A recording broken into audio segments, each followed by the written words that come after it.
Alô, estamos no ar, Pulando a Cerca.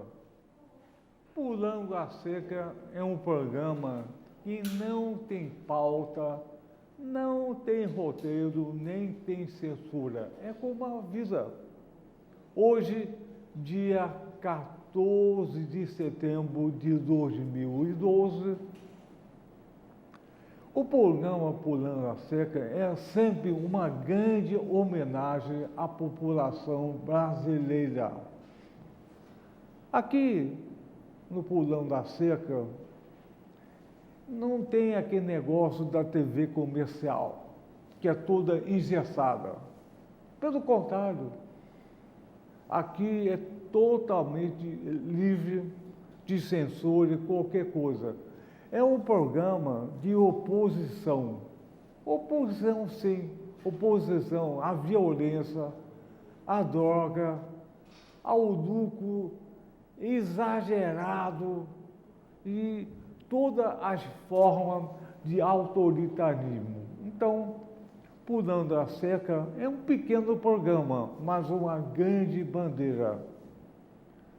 Vou colocar de novo, oposição, sim, oposição à doença, à falta de educação, à falta de cidadania. Isso é oposição que esse país precisa ter.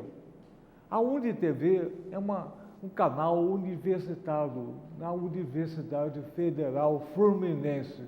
Portanto, defende as posições da população brasileira.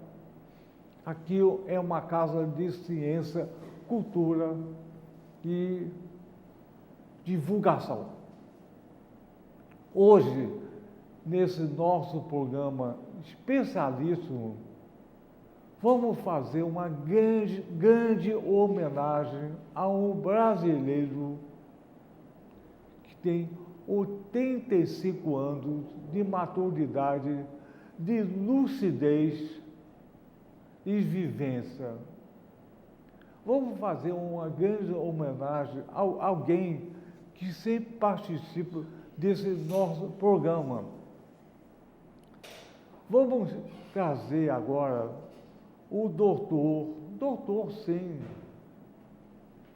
Antônio Modesto da Silveira, que foi indicado para a Comissão de Ética Governamental. Até enrolei aqui. Ética governamental. É um privilégio para esse país ter uma pessoa como o doutor Modesto, essa indicação da Comissão de Ética Governamental. Vamos saber e bater palma para o Modesto. Pulando a cerca. Eu bato para o Pulando a Cerca. Isso, Modesto, a tua indicação é uma honra para esse país. Olha, para mim mais ainda, mas eu até sinto que provavelmente andaram vendo o seu programa. E com isso resolveram me nomear uma espécie de... Para a Comissão de Ética, é um conselheiro da presidência, né? Então, o Pulando a Cerca... Está de parabéns o Pulando a Cerca e não eu. Então, você pula a cerca com a população brasileira. Tá bem. E como você disse que não tem pauta, não tem nada, é como a vida, é como a natureza, então a vida faz o seu programa. E você, como tem tido a inspiração de marcar em dias em que a vida marca época, eu quero lembrar que hoje, nos Estados Unidos, foi o 4º presidente assassinado, infelizmente. Isto é o país que mais mata seus presidentes. Já foram praticamente 6. Do Lincoln ao Kennedy são 5. E hoje foi o McKinley assassinado em 1901, se não me engano. Pois bem. E depois do Kennedy, que foi o último em 1963, o irmão dele, que já estava praticamente eleito presidente, foi assassinado antes da posse, né? antes da eleição formal final, que seria o 6º assassinato. Bom, eu não conheço nenhum outro país que tenha assassinado tanto os seus presidentes e mais ainda presidentes e autoridades estrangeiras. Ô Modesto, então vamos falar, já que você foi indicado honrosamente, o que é a Comissão de Ética Governamental? O governo tem alguma ética para colocar uma condição? Pelo menos os bons membros do governo e a presidência da República têm a cautela de examinar a ética do que chega a ela, sobretudo em relação ao pessoal. Você vê, todo governo tem problema de ética. Sobretudo quando é governo autoritário, as ditaduras nem ligavam para isso, pois eles já estavam lá violando a ética, a moral, a política, a lei, a Constituição. Mas um governo regular, como é este atual, da presidenta Dilma, naturalmente se preocupa muito com essas questões e todos os problemas que chegam lá de ética, ela quer ouvir uma comissão de 7 membros que são sugeridos, indicados, escolhidos, enfim, pela presidente, para que examine antes o aspecto moral, ético, legal, né, formal de cada caso que ela tenha que apreciar ou julgar. Então, eu creio que é uma coisa correta, é uma coisa que todo presidente devia ter tido e atender a isso, né? Formalmente, a maioria tem. Agora, cumprimento dela não, tanto que você vê quantos problemas em todos os governos. E não é coisa brasileira, não, é coisa mundial. Em todos os países, para dizer a verdade, de vez em quando você vê até o Vaticano, que é um micro-país de uma população de 900 pessoas, a partir do Papa até o auxiliar mais simples, é um país de 900 pessoas. Isto é um quarteirão do Rio de Janeiro ou de Niterói. E, no entanto, a ética viola todos eles, do Vaticano ao país mais violento, você vê isso. Então, é claro que um presidente que não tem uma comissão de ética certamente erra muito mais. Ô, Modesto, então eu fico pensando o seguinte, já que não tinha essa comissão de ética, então há 500 e poucos anos não tinha... A ética andava voando por aí para ficar uma condição de ética agora, somente agora, e o passado. E a comissão de ética pode julgar o passado também? Daniel, se você não precisa nem examinar em detalhe a história humana, ou de cada país que você queira.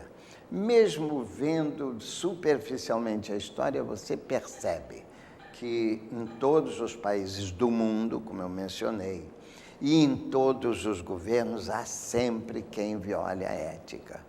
Cada um de nós conhece, às vezes dentro da própria família, na redondeza, no trabalho, na escola, na rua. Você vê, os jornais estão cheios desse problema. E por falar nisso, você quer ver uma ética que envolve de algum modo o jornalismo em geral? Geralmente o seu noticiário é da semana, porque você faz um programa semanal, né? Outro dia foi o dia do 11 de setembro. Agora, 3 dias, 11 de setembro. Todo mundo só falou e continua falando num acontecimento. Um acontecimento qual foi? 11 de setembro, famoso, né? As Torres Gêmeas. E do sítio. Pois é. Então, mas você vê, então, a questão ética agora profissional. O problema do 11 de setembro das Torres Gêmeas, em que morreram 2.800 e tantas pessoas, virou a notícia mundial e não há outra que cubra esta. Pois bem, no entanto, no mesmo dia ocorreu, no Chile, como você está dizendo, 11 de setembro de 73 até antes, uma das coisas mais terríveis da história humana e que foi a derrubada do presidente Allende e implantação de um ditador sanguinário, Pinochet. E que matou, não foi 2.800, não, 2.800 mataram de imediato. mataram mais de 30 mil pessoas, torturaram, inclusive brasileiros mortos e torturados lá, centenas de milhares, enfim, vítimas indiretas, foram centenas, talvez milhões de pessoas. E, no entanto, ninguém falou nisso. Você só vê o 11 de setembro. Por quê? É evidente, podem morrer 10 crianças miseráveis na favela, talvez não seja notícia. Mas se morrer uma criança em Ipanema ou Leblon, vai ser uma notícia enorme se houver violência no meio disso, não é? Então, você vê a ética profissional, você vê violando todo dia, toda hora, pelos meios da grande imprensa. Aqui não, eu não vejo, nunca vi você violar a ética. Mas a grande imprensa, a imprensa que vende o seu espaço, que vende a imagem que o comprador deseja, essa viola todo dia. Então, Odócio, você está falando da imprensa que vende a imagem. Essa comissão de ética governamental também vai ser censurada ou pode colocar tudo em aberto para a mídia divulgar o resultado da comissão? Olha, a minha opinião é de que tudo devia ser aberto, tudo deve ser aberto, a não ser quando prejudica alguém essa abertura. Por exemplo, a própria polícia, às vezes, e a justiça também, faz uma audiência fechada, reservada. Por quê? Porque pode prejudicar ou evitar a apuração. Por exemplo, vai preso um cidadão que sabe de um crime muito grande. Se ele fizer uma audiência aberta, os outros bandidos vão fugir o mais rápido possível. E assim fazem fechado, e também para preservar eventual violação à ética de uma pessoa. Digamos, você não pode ouvir, seja na polícia ou na justiça, uma coisa que envolva a moral de terceiros sem estar provado. É preciso que faça. Tem esses cuidados, sim, são normais, né? Modesto, mas eu espero que não aconteça mais uma comissão de fantasia, que é só para arrumar uma coisa, não ter divulgação. Ninguém saberia o que está acontecendo, a mídia não vai divulgar, e é uma comissão, espero que não, uma comissão de fantasia de ética governamental. Se houver esse impedimento, se a comissão não puder divulgar amplamente para o país, qual vai ser a tua atitude? Meu caro, veja só, primeira coisa, é uma comissão que ninguém quase aceita. Sabe por quê? Porque é gratuito, é prestação de serviço gratuito. Tudo que eles fazem é gentilmente pagar a passagem e o hotel. Mas você não recebe um centavo pelo trabalho. E são 7 membros do Brasil inteiro, entendeu? Selecionados a dedo, 7 membros que atuam sempre com um quórum normal de 4, no mínimo 4, né? Para dar quórum. E se fosse algo apenas para figurar uma fantasia, eu acredito que nenhum dos 7 aceitaria. Não tem nenhuma vantagem, é só trabalhar de graça e viajar de forma incômoda, né?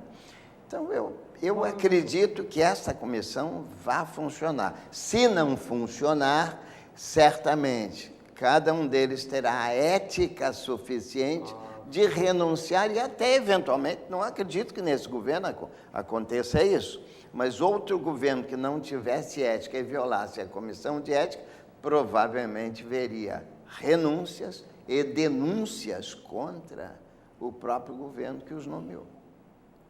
Não é? E é assim que eu vejo essa comissão e acredito nela. Eu acho que uma comissão de ética governamental, eu espero que todo o trabalho que ela faça tenha uma enorme divulgação. Senão vai ficar escondido numa linhazinha de jornal para dizer que saiu. Eu acho que a comissão de ética governamental, qualquer resultado disso deve ser colocado na primeira página de qualquer jornal. Se houver e sempre há uma questão de ética governamental, então deve ser colocado em qualquer jornal ou veículo da mídia, mas isso eu acho que você foi indicado por ser exatamente essa pessoa, e os outros seis também, que não tem o rabo preso, tem experiência, maturidade, o não ter o rabo preso com qualquer manipulação. Daniel, eu não conheço o regimento ainda, não recebi ainda o regimento, só vou tomar posse no dia 24, em Brasília, no Palácio do Planalto. Agora, conhecido o regimento, eu verei aquilo que for cautelosamente discreto, deve ter uma razão ética para a decisão ética da comissão. De qualquer maneira, isso vai ser revelado nas decisões presidenciais. Eu, que conheço bastante a história da presidente Dilma, acredito nela. E os que eu conheço do governo, não conheço todos, os que eu conheço são pessoas éticas. Portanto, não deve haver neste governo, não deve haver coisas que nós vimos em todos os tempos, sobretudo nas épocas da ditadura.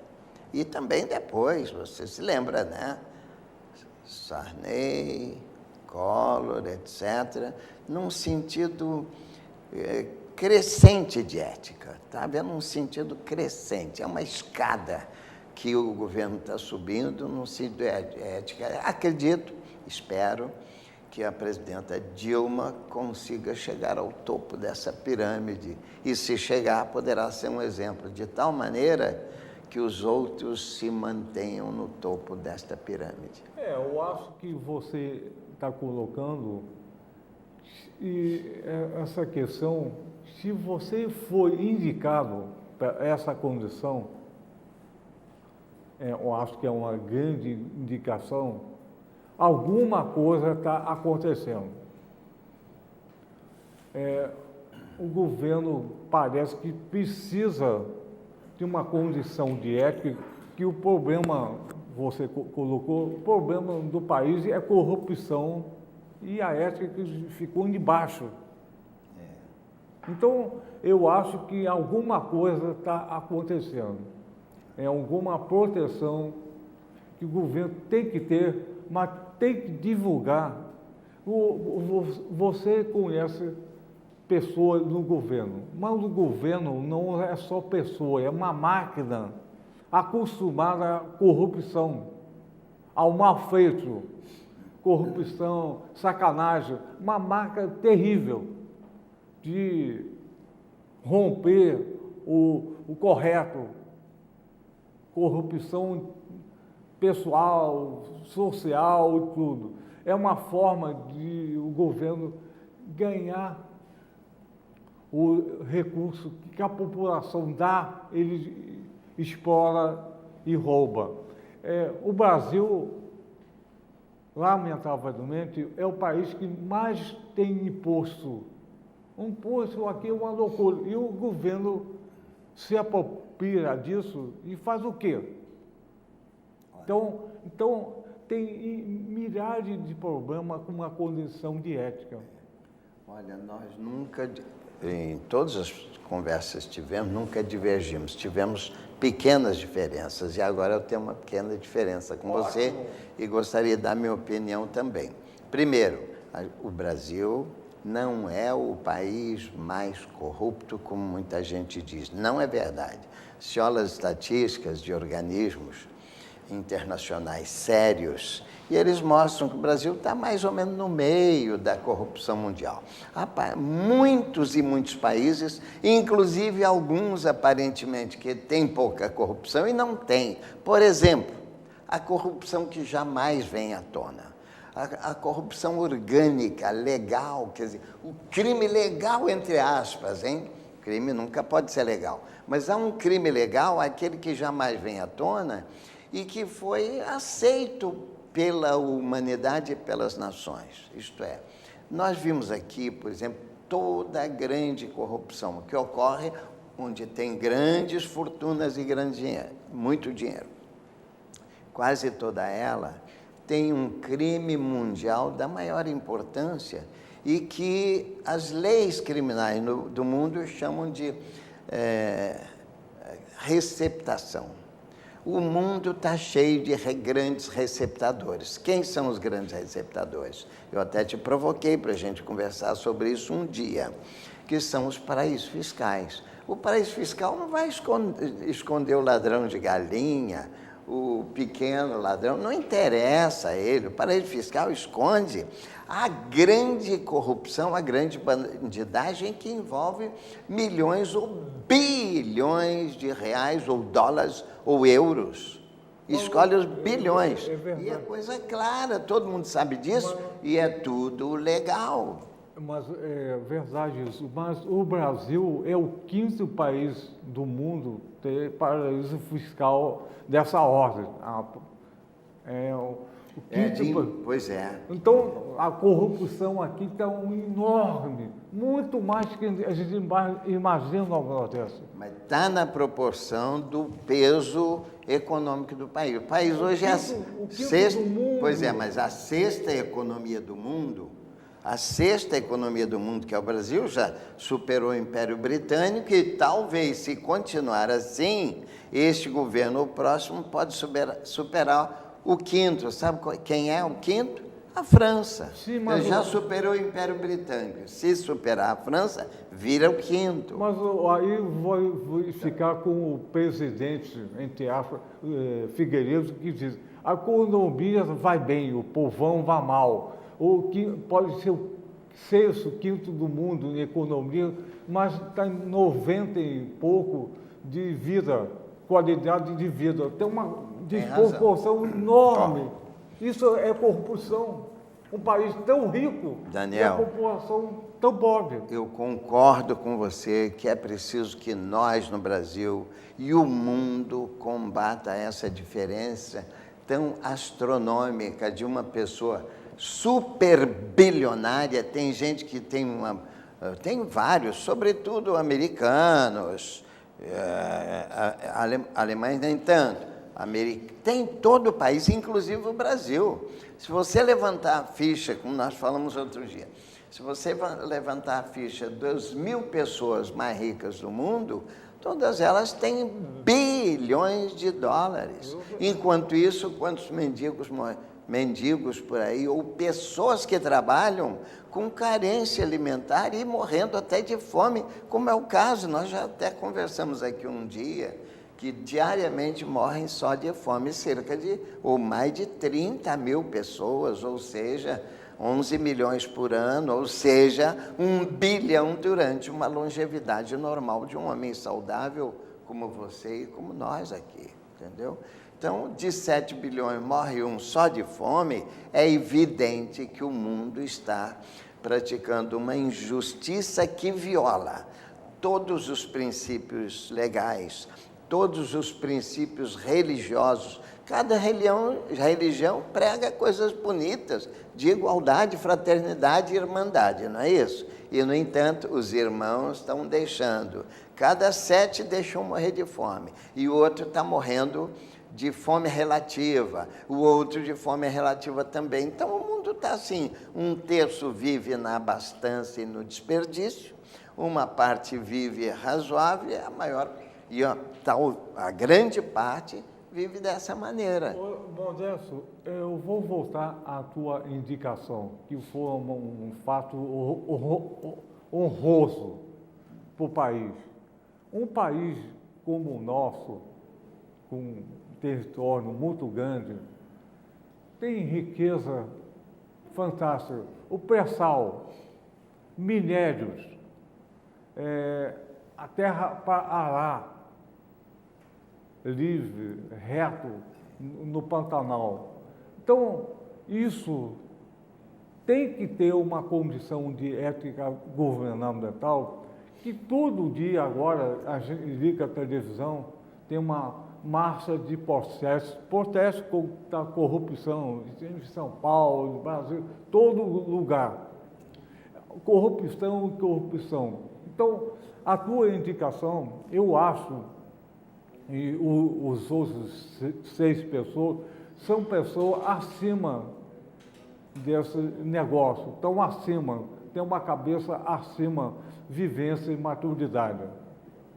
Mas essa comissão não é muito pequenininha para um país tão grande como o nosso. Olha, eu acho que por isso é que cada um de nós tem o dever ético de cooperar com essa comissão pequenininha. Por exemplo, se você toma conhecimento de que alguma coisa foi submetida à presidência da República e você tomou conhecimento de uma violação ética grave, você tem o dever de colaborar com essa pequenininha comissão de 7 membros. Isso é um dever permanente de qualquer cidadão em relação ao que é antiético, imoral e, portanto, ilegal e criminoso, né? Eu acho que é um dever de cada um, nós dois que conversamos, as pessoas que nos veem, todos temos um certo dever. Se nós lavamos as mãos, é porque aceitamos, né? Modesto, eu fico preocupado como vai ser o acesso que a comissão terá nessa questão tão complexa como a ética governamental. Pode chegar uma pequena parte para vocês e o grosso fica escondido. Claro, eu estou torcendo para a comissão não sofrer isso, mas pela história, conhecida a história de botar um pouquinho, esconder um iceberg, um pouquinho acima e tudo embaixo escondido. Mas o papel da comissão, eu tenho certeza, é descobrir ou redescobrir essa coisa escondida. Esse é o papel. Pode começar pequena comissão, pequenininha, mas tem uma força grande e forçar a barra para aumentar e pular a cerca da corrupção, da sacanagem, da falta de ética. Eu desejo que seja o teu papel. Meu caro, desse iceberg, a comissão, como qualquer um de nós, só pode ver mesmo a ponta. A grande parte do iceberg geralmente é escondida. É preciso, então, que cada um ajude a levantar o iceberg por inteiro, para, vendo por inteiro, na medida em que você vai levando o iceberg, vai resolvendo o problema visível e que possibilita uma decisão. E a coisa pode ser lenta? Eu acho que tem sido, tanto assim, que imagina você, só o mundo civilizado que aprendeu a escrever tem 5.000 anos e continuamos envolvidos com os problemas que ocorreram em todas as épocas da história, desde até a mais remota antiguidade.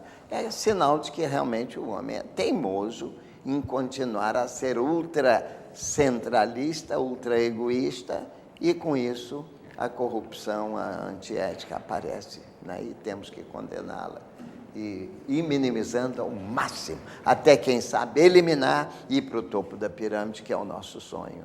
Modesto, quem são os outros membros dessa comissão de ética governamental? Olha, pessoalmente eu só conheço um, que é o presidente, que eu conhecia tempos atrás, quando ele foi perseguido pela ditadura. Os outros eu conheço de nome, Quem mas é o presidente? O presidente é o Pertence, Sepúlveda Pertence, que foi ministro do Supremo Tribunal Federal. Os outros eu não conheço, são de estados diferentes, eu não tenho relações pessoais. Pode ser que conheça algum e não me lembre, por acaso. Mas, pelo que eu tenho ouvido de referências, são pessoas éticas, muito respeitáveis, e que vou ter o prazer de conhecer agora, no dia 24. Então, aliás, vou conhecer outros 4, somos 5. A presidenta parece que ainda não nomeou os 2 que faltam.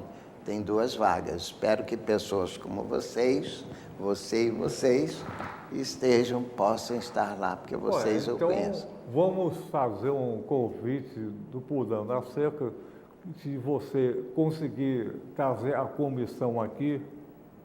Aqui é o Rio de Janeiro? É. Ela funciona no Planalto, lá em Brasília. Ou algum dia, ou algum membro da comissão, vamos chamar aqui sim, algum membro. Pular Cerca com a gente. Perfeito, isso eu acho que é muito possível. Não, então, tem que pular cerca sempre. Conosco aqui, tá certo.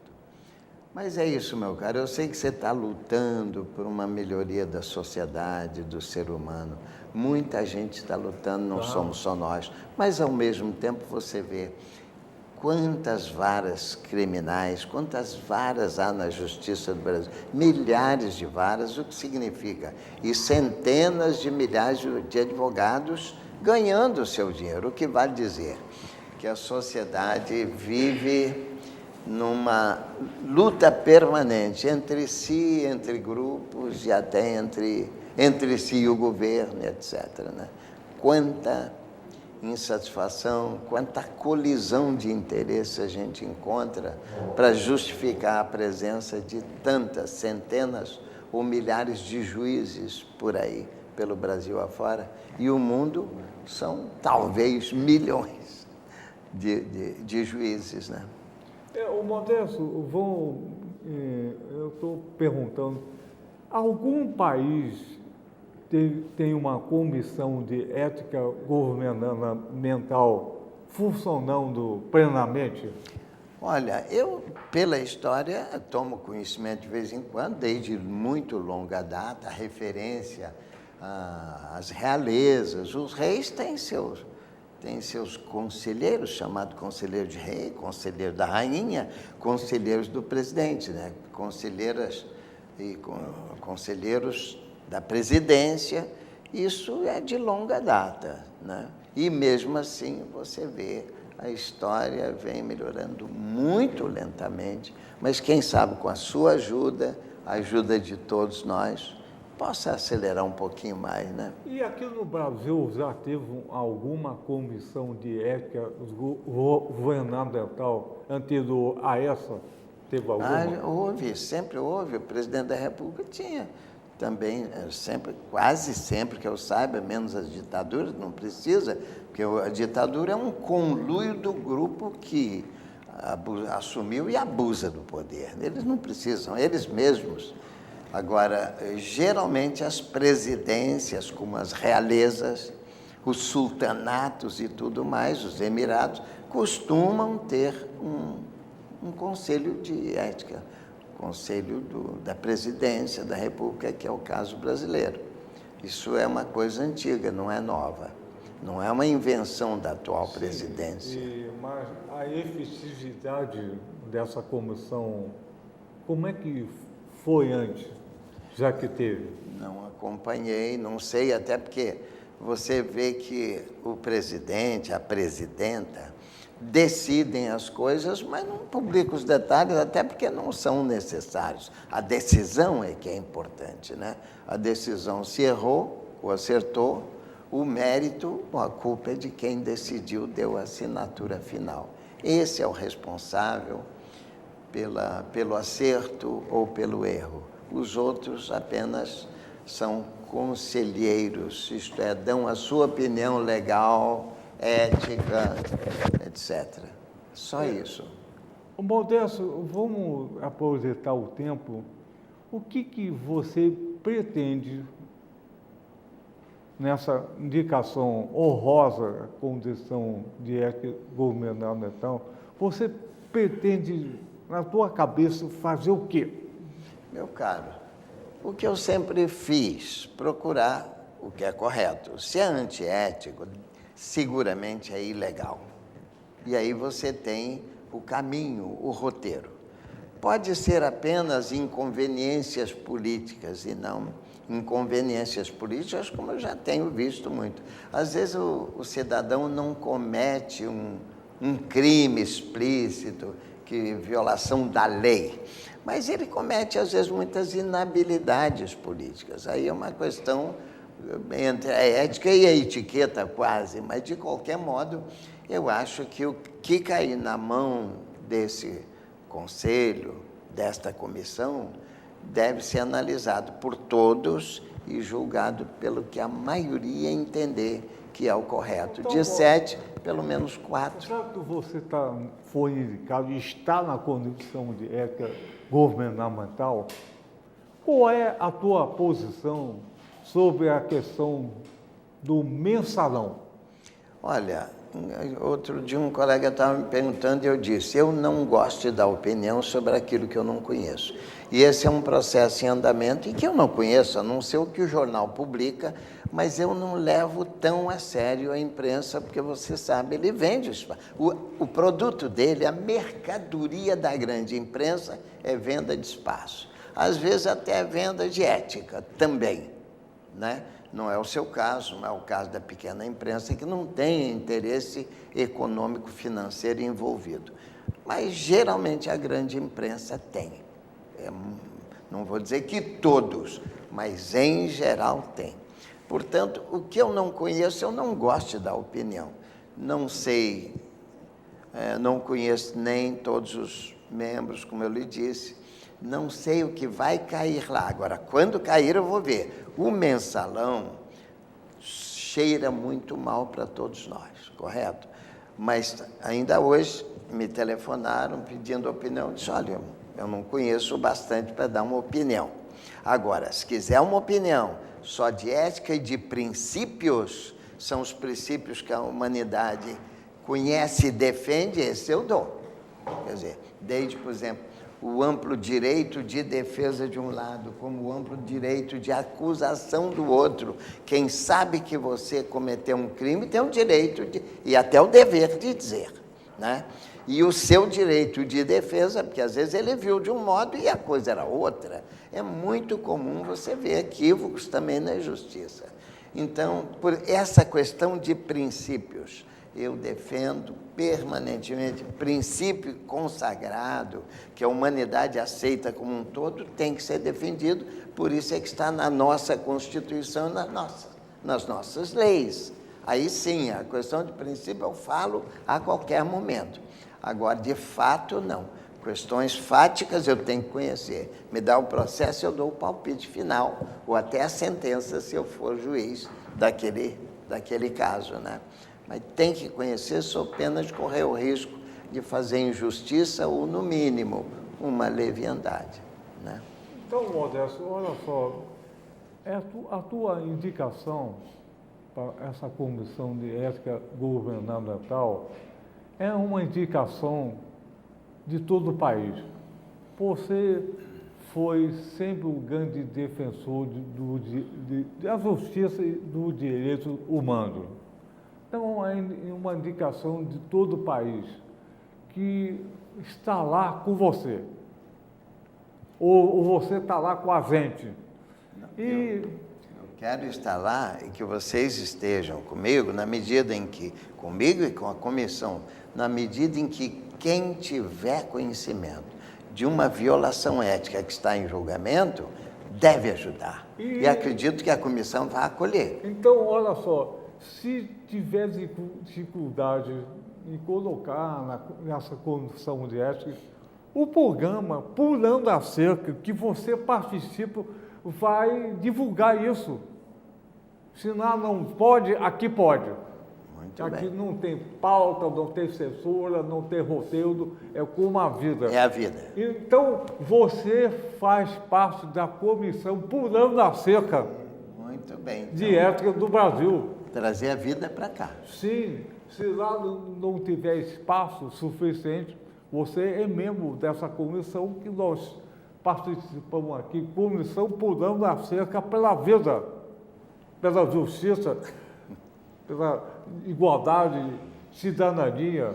O Pulando a Cerca é um programa de oposição à violência, à saúde, à doença, falta de cidadania, falta de educação. Então, o programa Pulando a Cerca é uma comissão de ética nacional, real. Quem chega aqui pode falar o que quiser. e pode colocar, tem direito à defesa e direito ao ataque. Isso, pleno direito de defesa, como pleno direito de acusação. Olha, eu conheço, sou testemunha do seu trabalho, né? Por tanto tempo que a gente Todo mundo bate papo aqui, eu acho que tem sido um programa que serve de modelo. Por isso eu brinco com você de vez em quando. Você é o Everest dos pequenos programas de televisão. O Everest significa aquele que supera todas as demais montanhas e bons programas.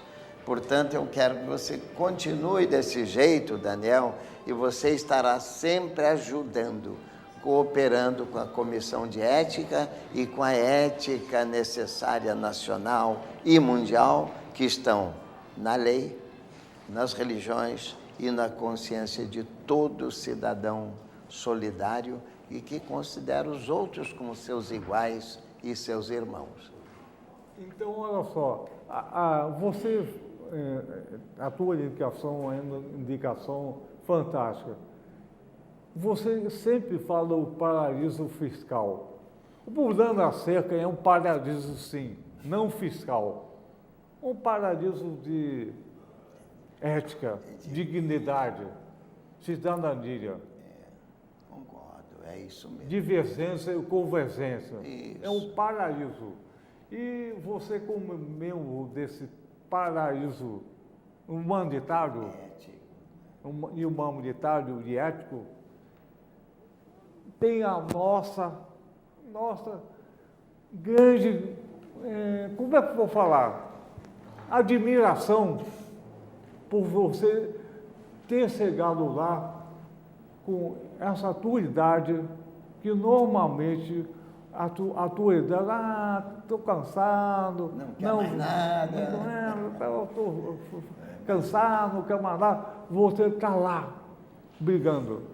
Então, parabéns, Modesto da Silveira, pela indicação e vamos continuar aqui na Comissão Nacional de Pulando a Cerca.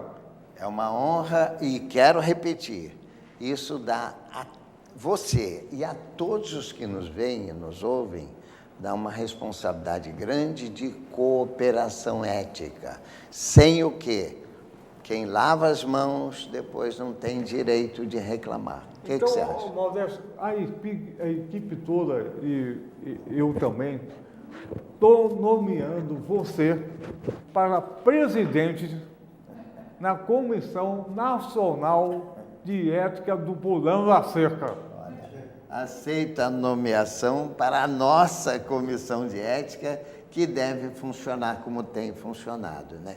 Inclusive com alto espírito crítico de toda a equipe, né? Alto espírito crítico que vem ajudando a manter este programa, ajudou a elevá-lo ao topo da pirâmide desta nossa área de comunicação. Você foi eleito presidente da Comissão Brasileira de Pulando a Cerca.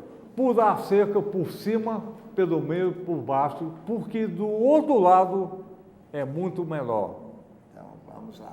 Vamos continuar pulando a cerca e parabéns pela tua nomeação à Comissão Ética Governamental e diga para o governo quem quer que seja. Olha, governo, você tem que pular a cerca sempre.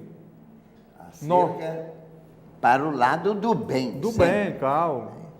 Então, vamos terminar esse programa com uma grande homenagem ao doutor Modesto da Silveira, cantando 1, 2, 3, Pulando a cerca com vocês. 1, 2, 3, Modesto da Silveira, presidente da Comissão Nacional de Pulando a Cerca. Muito bem. E o que o Brasil precisa é pular a cerca sempre. Há 512 anos pular a cerca. E dessa vez com o Modesto da Silveira. Então vamos juntos. Valeu! Acabou!